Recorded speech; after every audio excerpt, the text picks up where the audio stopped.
I have the feeling that the south side has become some sort of ghetto. Guiris. Should that be offensive at all? What do we mean by guiris? What do people from Spain actually think about people from the UK? Are they not welcome? I'm gonna give you my very own opinion on that. I am Ruiman and you're watching Ruiman Synapses. Actually, synapses is synapse, but whatever.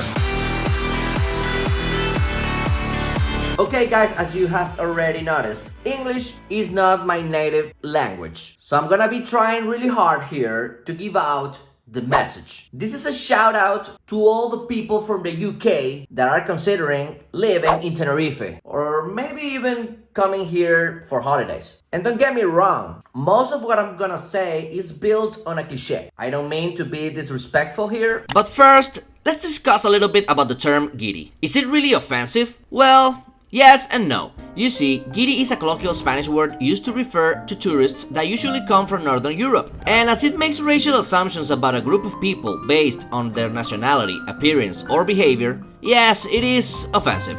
However, most of people that I know from Northern Europe that live in Spain are familiar with the term and understand that it's mainly used as a term of endearment. Therefore, even though I don't feel like it should offend anyone, I always try to avoid the word and eager you to understand that if you ever listen to it, it doesn't necessarily mean to be disrespectful. Actually, I'm gonna give you some advices based on a pattern that's been repeating on some of you that live here in Tenerife. And if you wanna sum it all up, we can use the words missing out. And that's the first thing that comes up in my mind when I think about people from the UK that live especially in the south side of Tenerife. And I'm gonna explain myself why. Let's talk about people that come and stay at a hotel with these typical hotel bracelets and stay over the hotel, having a nice day at the swimming pool, drinking a cocktail all day long. If you do that, you're missing a lot about Tenerife. When you do that, you're not giving yourself the opportunity to go and see Santa Cruz or visit La Laguna, which is a World Heritage of Humanity. Do you really want to miss that? At this town, you're gonna find local venues in which you can eat unique Canary Islands cuisine, local wine. You get to talk to local people, experience something new. Don't get me wrong, at the hotels located in the south side of the island, you'll have fun like you've never had. However, my message here is don't stay put the whole stay. Consider visiting other places. Irish pubs. What is that all about? I am Venezuelan, and believe me, if I go to China, last thing I want to try out is an arepa. If I ever went to China, I want to try local Chinese food. Am I nuts here? So that's the concept I have in my mind when I see British people, Irish, Scottish, going to a British pub in the south side and stay there for a whole day drinking beers, like huge pint of beers, all day long, or going crazy about having British breakfast. What you really should be doing instead is you should go to La Recoba. La Recoba is a marketplace in which you'll find local items, local bars and restaurants where you can have a Canary style breakfast or lunch. Also, if you want to have a very nice souvenir, that's the place you want to go to. You'll find there everything you need in a very cozy and homey environment provided by the locals, which will give you a very unique experience that you don't want to miss out. Believe me, Las Americas is not the end of the world. If you stay put in Las Americas during your whole stay, you don't get to see beaches like Benijo. It's a very unique beach with dark sand, beautiful sunset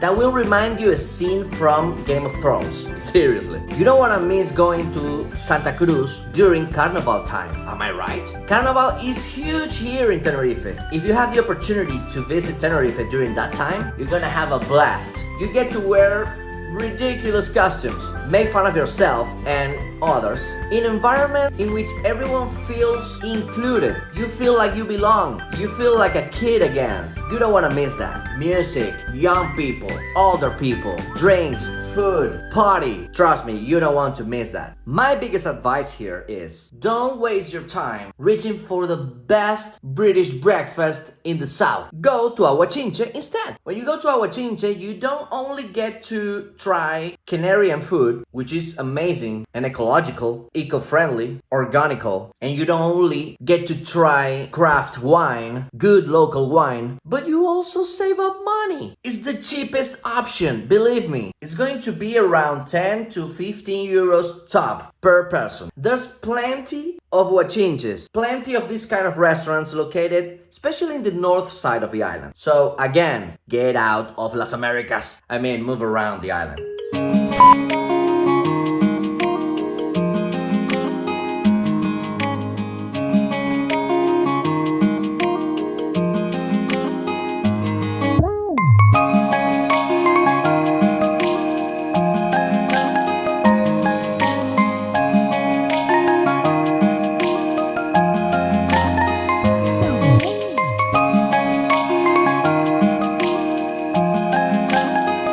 Also, you wanna try a barraquito. Seriously? You don't know what that is? Barraquito is the typical coffee here. They make it kinda Irish though. Yes, it has liquor in it. But if you get to try a very good barraquito, you will notice that it has layers, different layers. Coffee, milk, condensed milk, liquor, some cinnamon on top, some lemon on top, and it's more of a dessert rather than just a coffee. Trust me, you don't wanna miss it.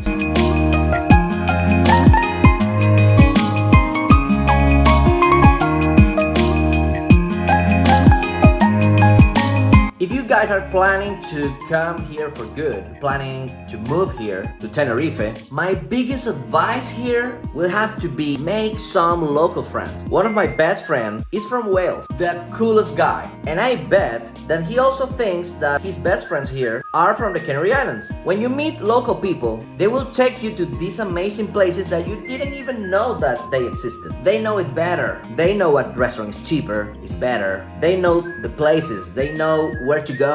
And not only that, but you will expand your point of view about the island. You'll have a different experience about living in Tenerife. Your world is not going to be only located in the south side, but the whole island. I don't know if I'm clear about this. I know there's a language barrier. I know there's a cultural barrier. However, nowadays, it's very likely to find people in Tenerife that also speak English. So be open to speak to locals. You will thank me later.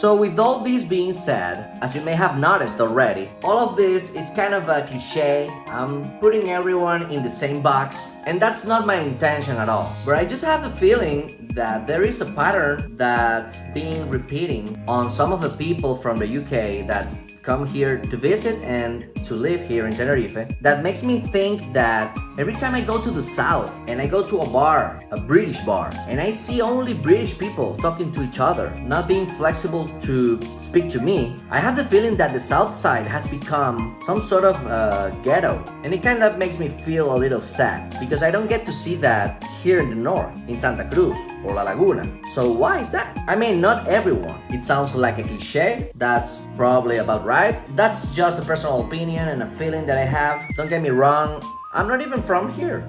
I'm Venezuelan. And I also moved here and I had to, speak to locals, go visit some other places. And that's why I'm giving out these advices to you if you're planning to come here and make a living here. If you by any chance liked this video, please subscribe, share it with a friend, and of course comment something here that you think that is missing on this video. I will really and highly appreciate it. As a matter of fact, if this video reaches 10,000 views in 1 month, I will do more videos like this and actually even make another channel in English, in my bad English. So see you guys soon.